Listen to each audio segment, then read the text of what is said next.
early for me. I'm quite the night owl. Perfect! Anyway, the reason I'm bugging you at this hour is... I was hoping you could help me with something. Lately, my ethereal research has been like a Tarrasque mixer trying to get through the old metro tunnel in Cretan Hollow. Completely stuck. Whoa, that's rough. How are things going before you hit the bottleneck? It was... going pretty well, I guess. I had this plan to turn our lawn into pedal sofas for hollow camping, and I tried to figure out how the traffic lights on Fawn worked. Oh, do you happen to know, if you tie both ends of a Spectre's cloak into a knot, how does it keep floating? Wait, Lucia, where are all these research ideas even coming from? What do you mean, where? From the Hollows, of course. Just walk on in, run into a couple of ethereals, and boom!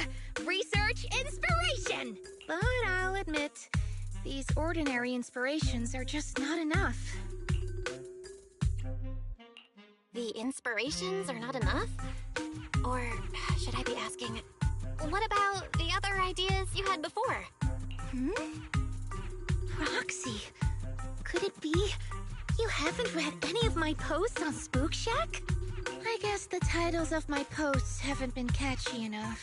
If I can't come up with something as attention-grabbing as the fiery serpent, then no matter how many times I write about blast crawlers, people are just gonna get bored and lose their interest in the forum. And when that happens, where can I find leads on the night horror? What's a night horror? Some rare ethereal you're interested in? Well, it's kind of a long story. For now, think of it as an ethereal. An ethereal that can enter people's dreams and talk to them. Wait, Roxy, do you think ethereals can communicate with humans? Anything's possible in the Hollows. If ethereals could talk, I'd ask the Fawns why they always flash their red lights every time I walk by. I know what you mean, Proxy. Normally, I'd say this is just baseless speculation and leave it at that. But right now, I've got the perfect research subject in mind. Let's head out now!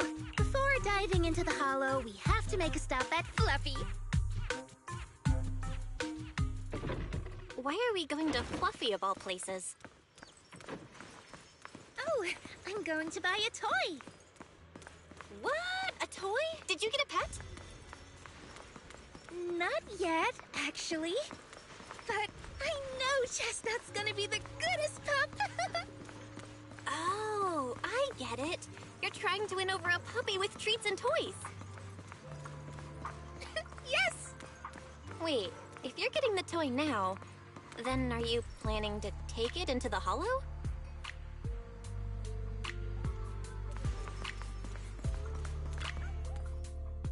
Hey there! Welcome in!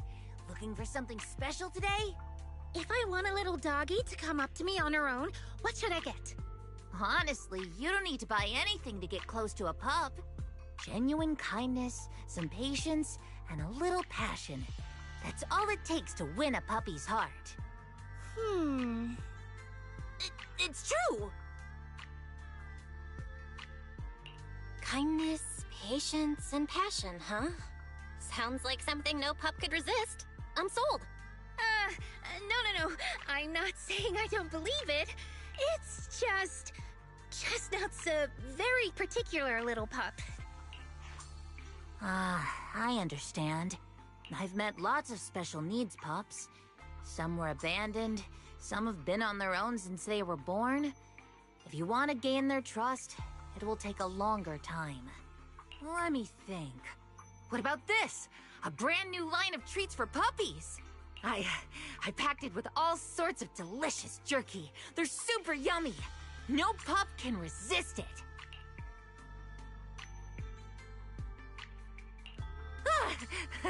Sorry, the smell got me. That's okay. But, I don't think Chestnut would like this. Chestnut is picky eater. I see. Then maybe you want to give this one a go. Our most popular toy. It's a battery-powered bird that flaps like the real thing. Our kitties and puppies go nuts for it. This looks great! But is it sturdy enough? I'm afraid not. It's actually designed more for cats, and it's built to be lightweight, so I wouldn't call it sturdy. It should work for smaller dogs, though. Chestnut's a big girl, with a big girl attitude. Oh, that might not work then. Let me think. Oh, if you don't mind something a little old school, we do have another toy for bigger pups. It's actually more of a pillow. It doesn't have any bells or whistles, but it's really sturdy and great for gnawing. It's also infused with a calming scent to help soothe anxious pups. People can't really smell it, but dogs usually like it a lot. Oh, this is adorable! Though, I'm not sure if Chestnut would care much about the scent with her sense of smell. So Chestnut is a big, picky, grumpy puppy with a weak sense of smell? That sounds kinda weird. What's weird about that? Every puppy's different. Chestnut's just got her own little quirks. I'll take this one, please. You got it. Hope it helps you bond with that special little pup of yours. Oh, it definitely will.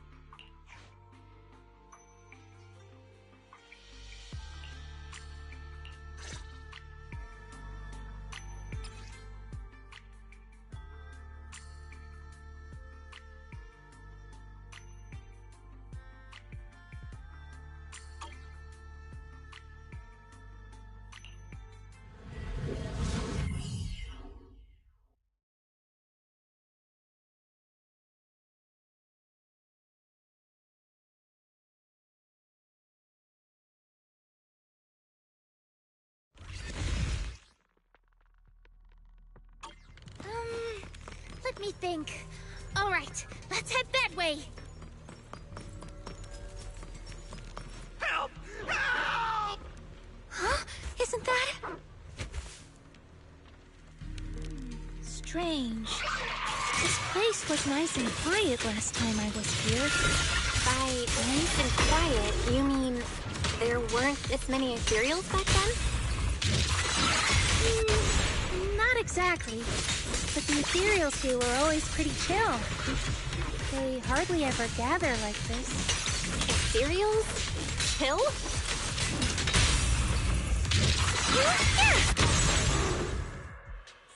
Thank goodness you guys are here. I was this close to being killed. That sneaky little hottie totally set me up. Huh? Which hottie are you talking about? Among the pack of ethereals that surrounded you, I didn't see any. Oh, maybe you didn't see it. There was a smaller hottie, just about waist high. That one right there. It lured me all the way here and got me ambushed by all those ethereals. Never heard of anything like that before. An ethereal pulling tricks on people? How did it trick you? It ran ahead like it wanted me to chase it, you know? That's pretty weird. It's not that weird. You young folks shouldn't underestimate how crafty those things can be. No, I mean, you are pretty weird, mister. In the Hollow, most people run away from ethereals. That little hot tea from earlier, if you want to dodge it, it'd be easier than a Thanatos dodging a blast crawler. Why did you even chase it? I didn't chase it. Look, I was minding my own business in the Hollow, and that hottie ran at me out of the blue, with a whole pack of ethereals behind it to ambush me. Now that's interesting. I've only heard of symbiotic ethereals in Hollow Zero being able to command other ethereals. Maybe that little hottie has what it takes to be the next Nineveh. I don't get what you're on about. You run into ethereals in the Hollow, you eliminate them. That's just the way it is. Instead of taking down that ethereal, you're now blaming me? That is just absurd. Whoa there. Chill out, mister. She literally saved your life earlier. She's just trying to understand what happened to you. Is that so wrong? You!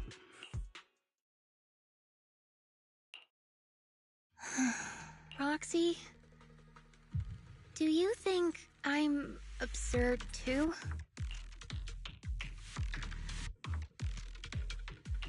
What do you mean? You've always been a little absurd, no? Just kidding. I've gotten used to your unique way of thinking. Ethereals are dangerous, sure, but that doesn't mean strangers are any safer, right? Ah, I knew it!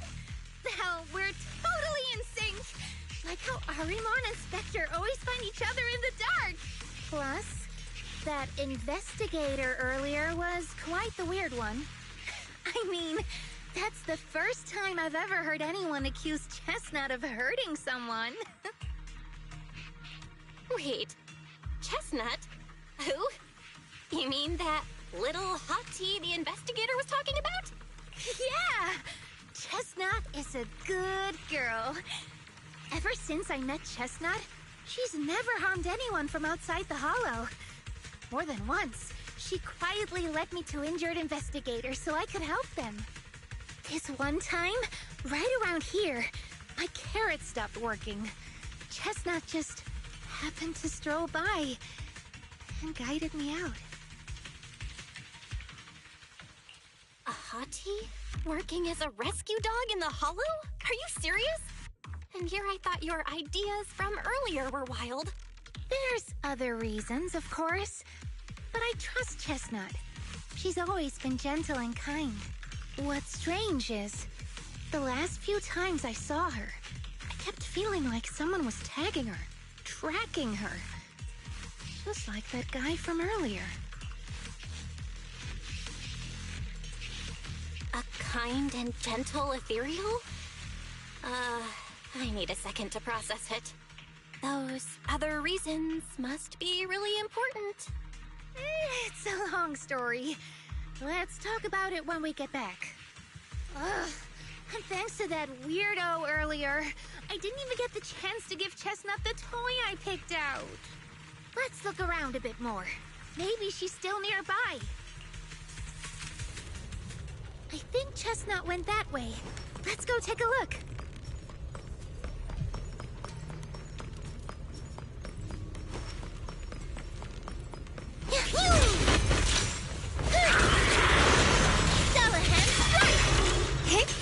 Wanna play a game? Face your punching strike! Thanatos Surge! Yeah. Relax. My aim is true. Yeah! Lucia, I'll face the enemy.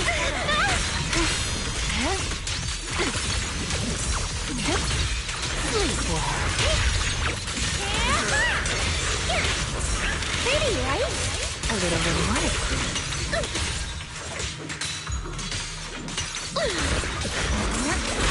Practicing moving in slow-mo?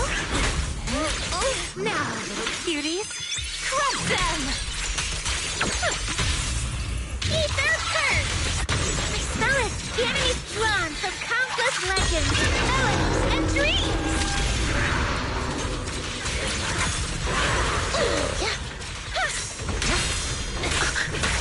Strawberry, this one's mine. The hunt begins! Reverse shockwave! Thanatos! Leave this part to me. Chestnut, I know you're there! You didn't hide your tail properly! Did she actually understand that?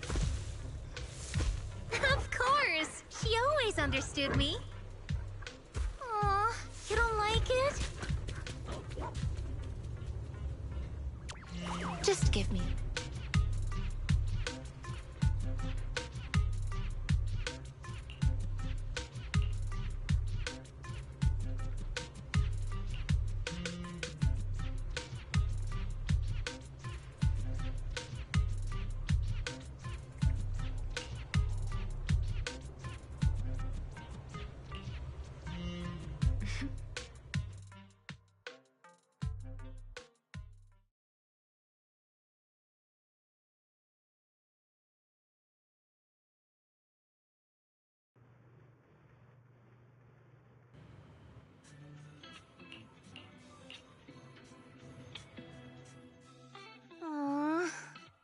Chestnut still wouldn't take my gift. Do you think that investigator spooked her? Maybe that's why she's being extra cautious today. Well, we can always head back to Lemnian Hollow next time and look for her again. Okay. I hope we get to see Chestnut next time. Oh, right. I promised to tell you why I trust Chestnut, didn't I? Well, it has something to do with the night horror legend from my tribe. Long story short, Chestnut is a gift the night horror sent me in a dream. I think I remember you mentioning the night horror, but you never said it sent you a gift. Can you tell me more about it? You already know I'm one of the Night Watchers out on the fringes of New Eridu. We rest during the day, and we're active at night. The stories say that long ago, our ancestors fought a powerful ethereal. The battle lasted for days, and just before it fell, it released a final surge of power. Ever since then, it's haunted our dreams. Sometimes, when our people fall asleep at night, they dream of the night horror. And in their sleep, they walk straight into the hollow, drawn to its call. Just before the ether consumes them, before they become ethereals, they regain clarity for just a fleeting moment. Over time, we've come to realize that the more people who fall asleep, the stronger it becomes. What a terrifying curse! Is there a way to break it? No. That's why we moved to the outskirts of the city and stopped sleeping at night altogether. If we must rest, someone always stays awake to keep watch. The strange thing is, the night horror left more than just a curse. In the hollows, ethereals don't attack us. They see us like we're one of them. And this staff, it's the only weapon left from when our ancestors fought the night horror. It lets me mimic ethereal abilities. The chieftain said I was the most gifted of the younger generation, or something like that. I'm still not sure what made him decide that, but he gave this staff to me. Being seen as one of the ethereals and copying their moves. If all these weird powers are gifts from the night horror, then what about Chestnut? Oh, Chestnut. It was a night not long ago. Granny was keeping watch for me. She was telling me stories of the night horror, how it's both feared and revered by our people. She even described the night horror she saw in her dreams. Just like everyone else said, a stunningly beautiful ethereal, almost godlike. That night, I dreamed of the night horror's gaze. It was looking at me. And in front of me, there was a little hottie. It looked tired, like it had been through a big fight. We stared at each other, like survivors meeting after a disaster, still cautious, still on edge. Not long after that dream, I met Chestnut right where the dream had guided me. She didn't seem eager to be friends, but she wasn't hostile either. And she treated the other outsiders kindly too. That's why I've always believed Chestnut is a gift. A little dog sent by the night horror. So the night horror was just being nice? I don't know. But I think Chestnut is such a good girl. If we can get along, maybe the conflict we saw in the dreams won't come true after all. And what if the night horror is just like Chestnut? What if we could communicate with it? Then maybe everything our people have endured could finally come to an end. Sounds silly, doesn't it? Not at all. I get what you mean, Lucia. It's the Hollow. Who can say anything for sure? Even among my own people, no one really believes me. Except for Ade and Granny.